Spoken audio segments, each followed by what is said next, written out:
Okay, just another quick one.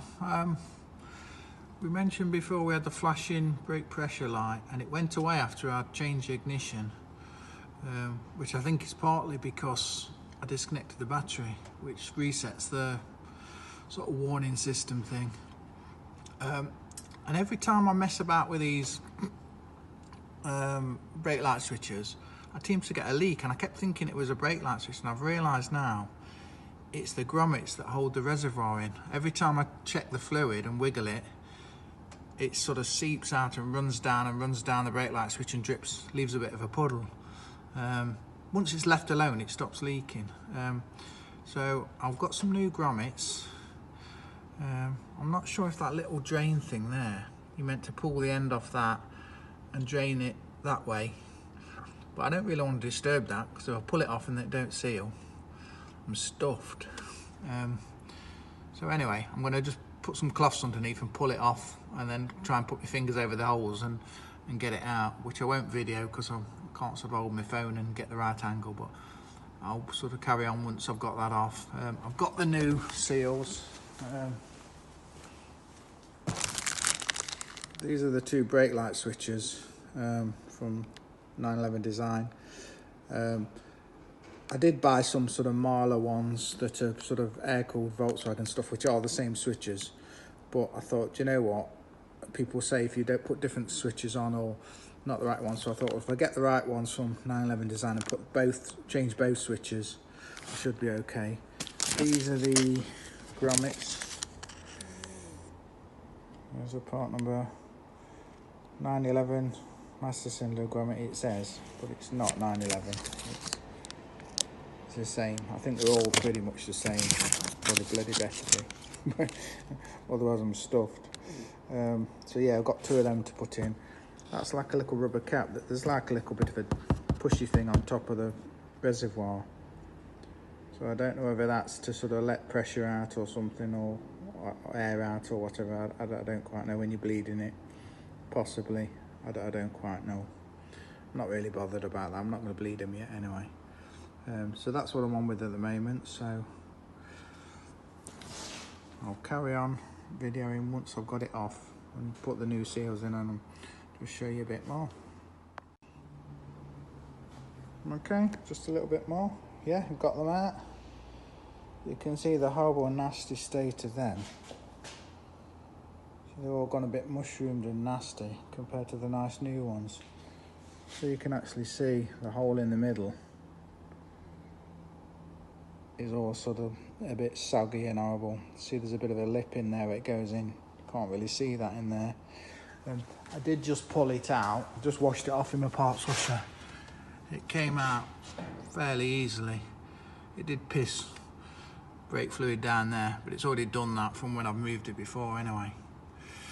Bit of smoke coming off there because the engine's not dead cold, and I've just put a load of brake cleaner down there, which is probably not a good idea.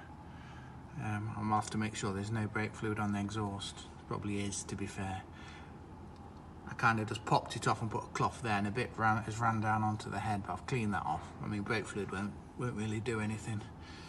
I was hoping to do the switches with it off, but I don't think I can, because I think the switches are a bugger to get in, and if I take too long getting them in and I lose too much fluid, I'll end up emptying what's in the cylinder, because obviously if you've got the reservoir on, it'll keep topping it up as it runs out. So yeah, so I'm going to put the new seals in, put a bit of grease in, and then do the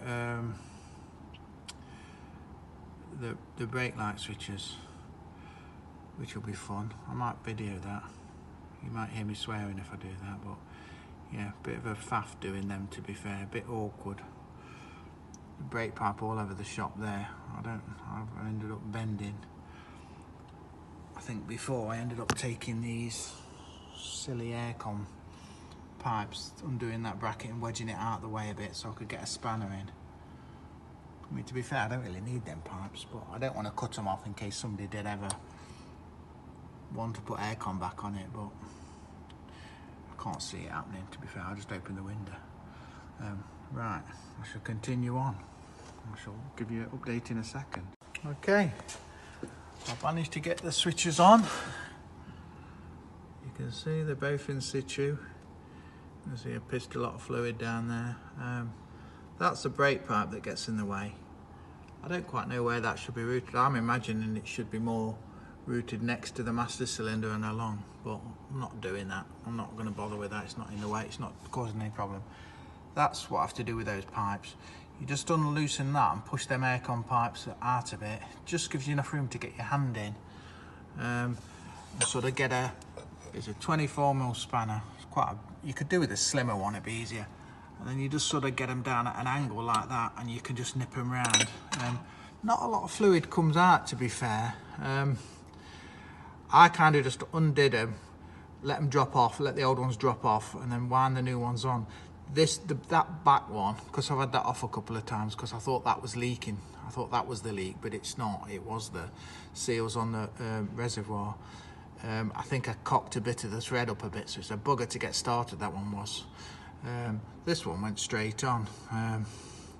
Because every time I was sort of looking at the leak for that, I was sort of checking the fluid and topping the fluid up.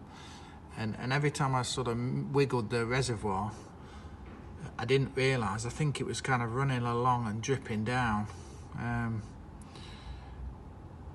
Because it was completely fine for ages.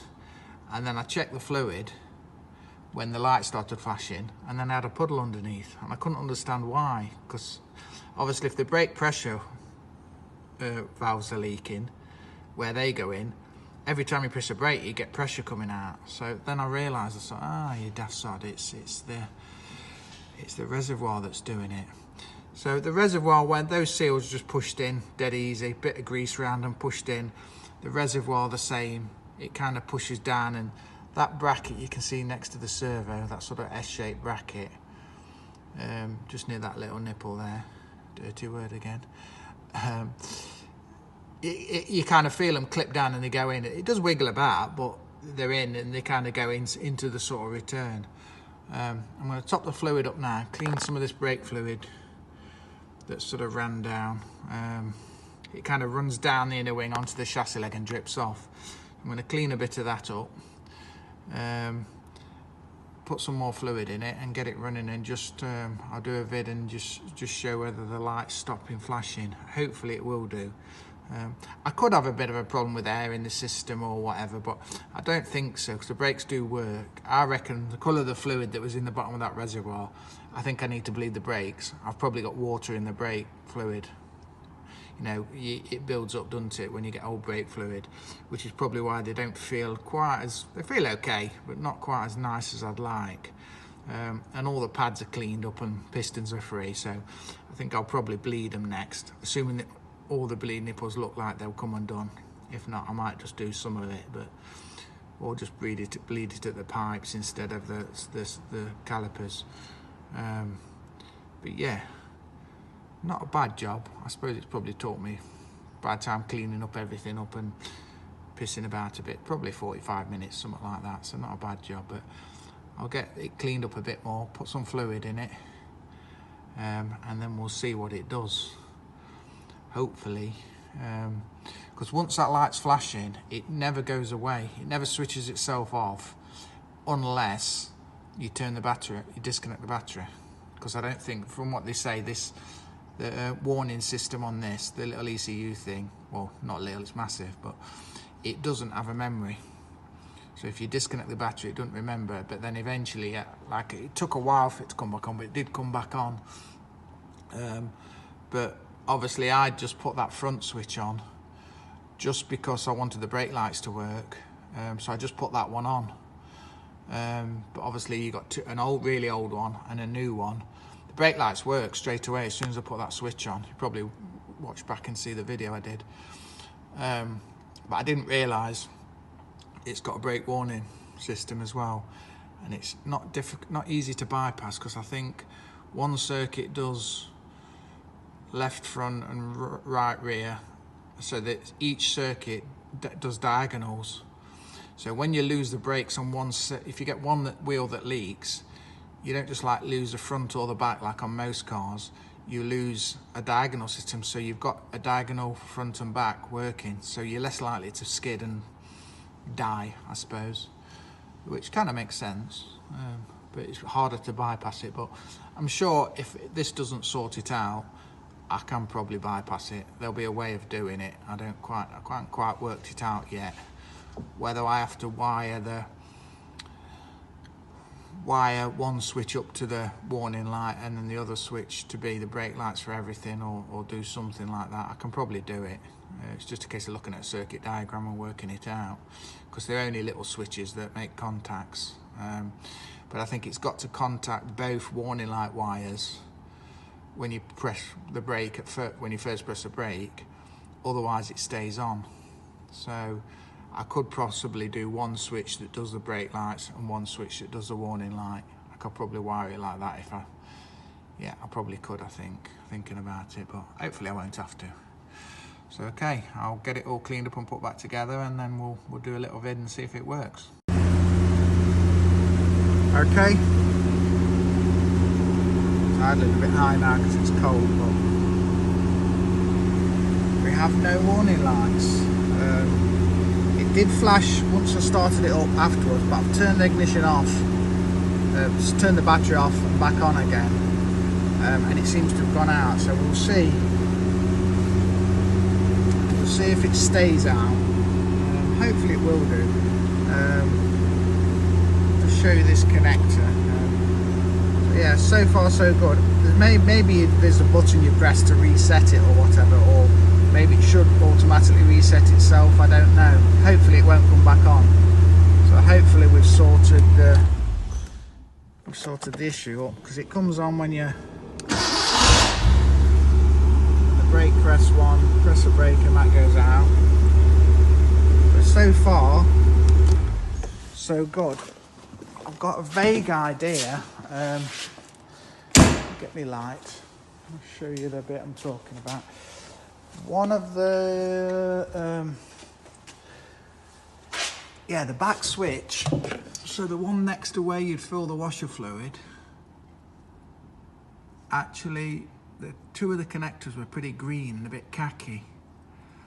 So I'm wondering if, obviously, twatty people fill in the washer bottle, you get a bit of water run down, because the pipe does actually go, yeah it does. The pipe goes right over the top of the end of the master cylinder. So I would imagine that's probably a bit of a fault what you get, where it runs down and it runs into that. The rubber boots are useless, they've all fell apart, so I'm not using them washers anyway. I'll probably put a separate bottle on, because it doesn't seem to work right anyway. I've not uncovered what's going on with all these pipes. Oh, it seems to be smoking quite a bit. It's probably the brake fluid on the engine, which is not great. Hopefully it won't catch fire on the way home. If it does, we'll be doing another project. How to paint a Porsche, which we will be doing eventually, but ideally not a fire damage one. So yeah, so it all seems to work so far. So far so good. Bit of an awkward job. I think that nipple probably there at the bottom is meant to come off. I think you probably can pull that off to drain the fluid. But like I said before, it's one of them things where you pull it off and it snaps or something, and then you're stuck, you've got no brake fluid. And I think, personally, the numbers on these, 113 is normally a Beetle Volkswagen number. 113 part numbers, they all start with 113 generally. So these probably are just air-cooled ones, possibly. But I just wanted to put a proper pair on. I think, well, if they're selling them, they're probably decent quality. So they won't be selling them, you wouldn't imagine. But they weren't cheap, they're about 18 quid each, something stupid like that. And they, you know, the normal ones are probably about 8 quid, but it's one of them, innit? What do? Do you buy cheaper ones and then it not sort the problem? But you can see the state of them, you know. I mean, they're probably 40 years old. They're probably the original ones. Can't really see the cracks on them now, but there was, well, you can sort of just make it out roughly. So every time I was wiggling it about, the fluid was coming up and getting out, which is crappy. So yeah, another fix, hopefully. I mean, if that doesn't sort it out, what I'll probably end up doing is bypassing the light, or making it so one switch, like I said, one switch does the warning lights, brake lights, one and brake light pressure on one. There must be a way of doing it, wiring it in with multiple, with those two switches. You've got enough connections there. I don't really want to do that, but that central control thing, I don't even know if you can just unplug that, but then I think you'd lose all your warning lights. And it's kind of nice that when you start it up, all your lights come on. And I think, you know, the low oil pressure light and all the other ones, they probably do work. Well, I'm assuming they do work. I don't really want to go into doing that, but I think those warning control units are bloody expensive if you can find a good one, if it's any good. So I don't think I'll be doing that. But yeah, we'll see how we get on with that fix. Not been doing much else on this really. Been having a bit of a rest, been working too long, too late and too long. Had a lot of crappy jobs on at work, so hopefully my valve guys should be done hopefully tomorrow. The guy said he was going to get onto them tomorrow, and then I can put the heads on the air-cooled engine, get that sorted. But I just wanted to sort this out, and I think then next I'll probably get some seat belts, put the seat belts in. I might get the dash. I might get the dash circuit board and do the dash pod. Because it'd be nice to have all the gauges working properly. And I've not got money at the moment to do all the suspension, buy all the new suspension and bushes and stuff at the moment. So maybe I'll do the dash. That might be a good bit to do. But it's certainly a lot better inside. The back window had a bit of condensation on, but like today, it's not really rained much today, but it's kind of dried out pretty well. I think the window does still leak a little bit. I think that's the main thing, but I don't really want to get into taking all this off yet until I paint it. And then I'll probably seal around the window dead well before I do that, but not the end of the world. Got me anti-moisture things in, which do actually make a bit of a difference. Got the original number plates there as well, because obviously it's not really, I think it's 68, it's not really meant to have black and silver plates on, but looks pretty cool, I think. But no one's stopped me yet. I think they've probably assumed it's that old, or it's a private plate or whatever, but no one's stopped me yet, so touch wood, we're okay. But I've got the old plates in the boot, so I can just put them on if I do get stopped. But yeah, so if you're enjoying the vid, subscribe, give me some likes. Getting a fair few views and stuff, but not many people sort of subscribing. But the more subscribers I get, the more sort of it will spur me on to do more vids. A lot of it's the problem is you're waiting for bits and waiting for parts. You kind of just, you know, I don't want to make videos about nothing. I like to do, you know, do a vid of doing a job or whatever. I did notice when I took the air filter off before, just to do, what did I take that off? Oh, to do the plugs and leads. There was a bit of oil in there from the return, which apparently is a bit of a problem with these sometimes. Not a lot though. No more than I'd expect if you've been giving it a bit of welly. So I was just going to keep an eye on that. I was going to put like a catch can sort of in between the washer bottle and the strut. I may still do that, but to be honest, it wasn't a puddle of oil. It was just like a bit of a damp patch sort of thing where it's been chucking some oil out. So breathe in a little bit, because that is the only breather pipe. So maybe we'll do a T-piece or something and put another filter somewhere else. Maybe make a T-piece and make it come down, so any liquidy kind of stuff would go down and go to the catch can and put it down there somewhere. Maybe. We shall see. Okay, it's time for tea. I'll speak to you next time.